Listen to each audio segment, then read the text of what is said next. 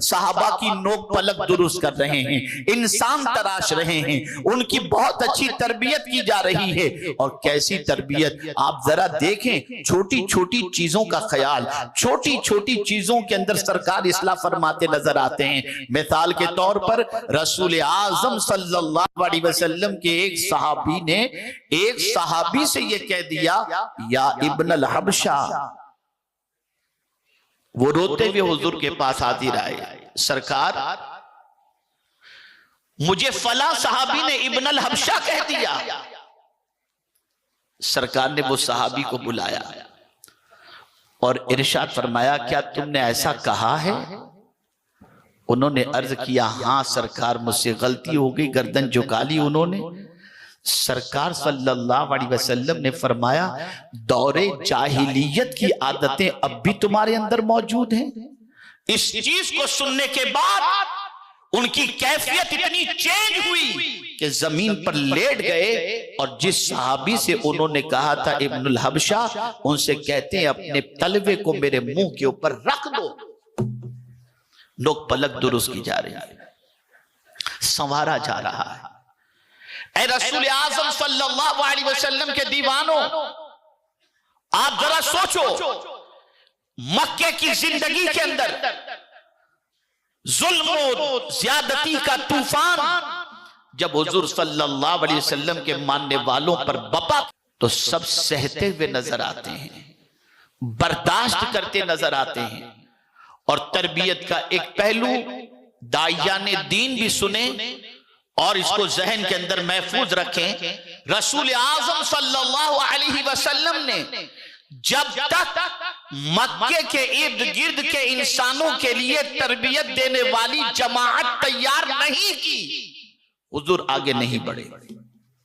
Total 50 صحابہ جب تیار ہو گئے، اور ایسے صحابہ، مجھے ایک بڑے مفکر نے بڑی پیاری بات بتائی، انہوں نے کہا کہ دیکھیے، صحابہ کی تربیت کے اندر سرکار صلی اللہ تعالی علیہ وسلم نے جو بہت بڑا نمایاں رول ادا کیا، جانتے ہیں وہ رول کب ادا کیا؟ صحابہ کی تربیت میں رسول اعظم صلی اللہ علیہ وسلم کا وہ کون سا وقت تھا جس کے بعد صحابہ نکھر کر کے اپنی صلاحیتوں کے ساتھ ابھر کر آئے؟ تو وہ مفکر فرماتے ہیں، شعب ابی طالب کے اندر جو سرکار نے 3 سال گزارے، اس 3 سال میں صحابہ کی سب سے زیادہ تربیت ہوئی، اس لیے کہ انہیں سرکار کی صبح بھی دیکھنے کا شرف حاصل ہوا، دوپہر بھی دیکھنے کا شرف حاصل ہوا، تکلیف میں صبر کرنے کا جو ہے اس کا پہلو بھی ان کے سامنے اجاگر ہوا۔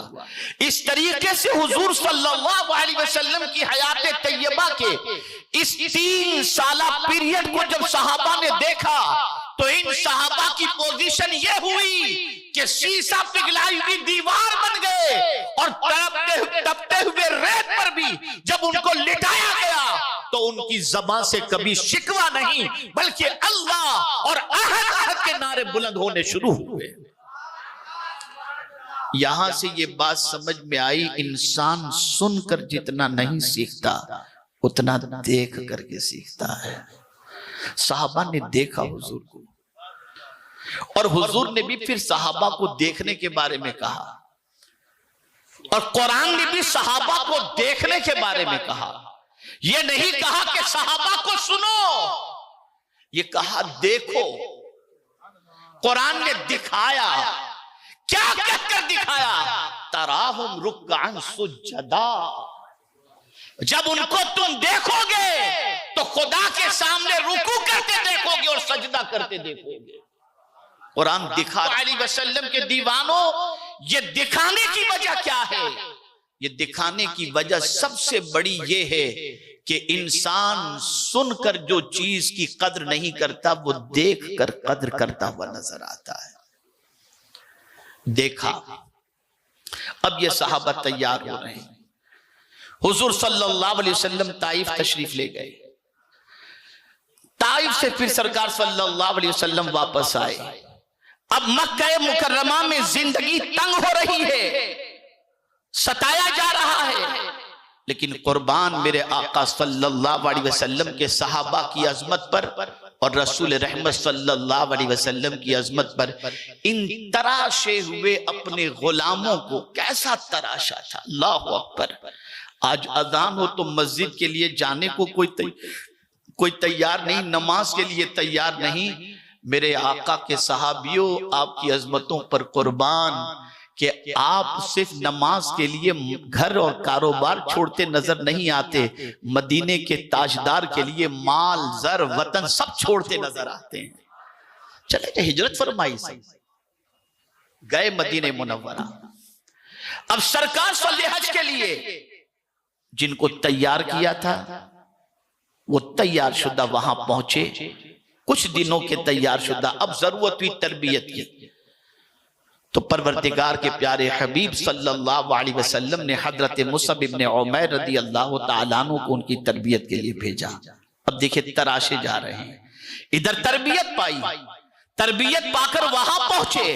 اب وہاں تربیت جب دے رہے ہیں تو پہلے سال تو 5 لوگ آئے تھے، لیکن دوسرے سال جب تربیت دینے والے وہاں پہنچے، اب حج کے لیے جب آ رہے ہیں تو اب یہ 5 کی تعداد نہیں، بڑھ کر کے کم و بیش 70 کی تعداد ہو چکی تھی. تیار ہو گئے. میرے پیارے آقا صلی اللہ تعالی علیہ وسلم کے پیارے دیوانوں، اب دیکھیں انسانیت. سرکار نے آنے والوں کو علم بھی دیا اور بھائیوں کا درد بھی دیا. بھائیوں کا درد بھی.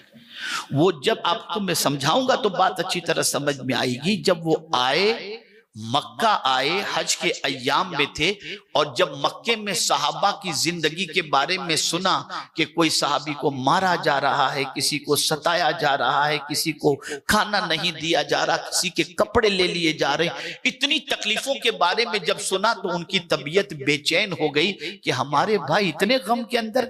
اب جب وہ مدینے پہنچے تو اللہ کے رسول صلی اللہ علیہ وسلم نے ان کے دل کی کیفیت کو دیکھ کر جب سب کو مدینے ہجرت کے بارے میں فرمایا تو وہی انسانیت جو ان کے اندر پیدا ہوئی تھی، رسول اعظم صلی اللہ علیہ وسلم نے انصار و مہاجر کے درمیان عقد مواقات قائم فرما دیا اور فرما دیا ایک انصار ایک مہاجر کو اپنا بھائی بنا لے. خدا کی قسم کسی انصاری نے یہ نہیں کہا اللہ اکبر کہ ہم ان کو اپنا بھائی کیوں بنائیں. نہیں، وہ تربیت تھی مدینے کے تاجدار کی. کسی مومن کا غم تم دیکھنا نہیں، مومن کو غم میں دیکھ کر بے چین ہو جانا، یہ مصطفیٰ کے غلاموں کی سنت مبارکہ ہے.